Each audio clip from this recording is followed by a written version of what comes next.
A lot of you think that plastic surgeons do nothing more than take ugly people and turn them into something beautiful like Joan Rivers or Kenny Rogers, or Rob Seeley, and then turn around and operate on your plastic to do so.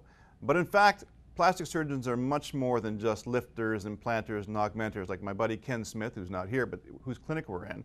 They are considered amongst the most important physicians we have in the hospital, and here's why.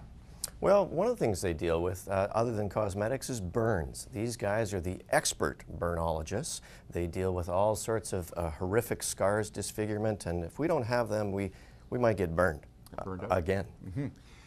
If you don't care about walking along the catwalks of Paris anymore, or you play hockey, and so scars, a good manly scar doesn't bother you, you don't have any manly scars at all, Rob, then go to any sort of walk-in clinic or a seamstress and you can get your Frankensteinian type zip done there.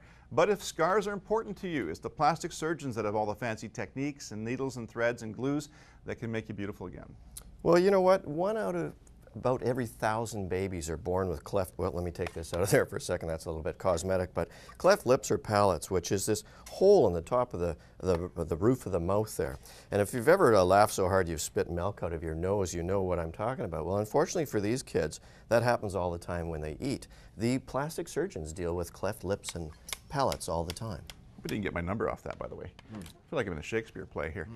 Listen, if you happen to have craniofacial surgery, meaning that you have been beaten up about the face, maybe it's Friday night and you've wandered down into a pack of raging grannies, or dating Chris Brown or something, or wearing a Flames jersey to a Canucks game, well, you know what? You're going to have fractures of your cheekbone and your jawbone, and who are you going to call?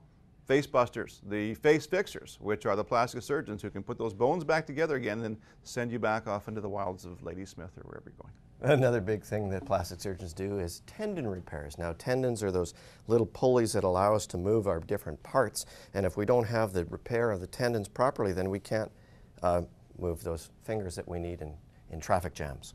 So from bad burns to bad cuts to broken fingers, broken face, lumps, bumps, missing digits or missing money, it is the plastic surgeons and their needles and their threads and their grafts and their fancy glues that are the ones that are going to fix that. And besides, when you're down here getting that done, you can always get a new set of breasts or a new set of lips.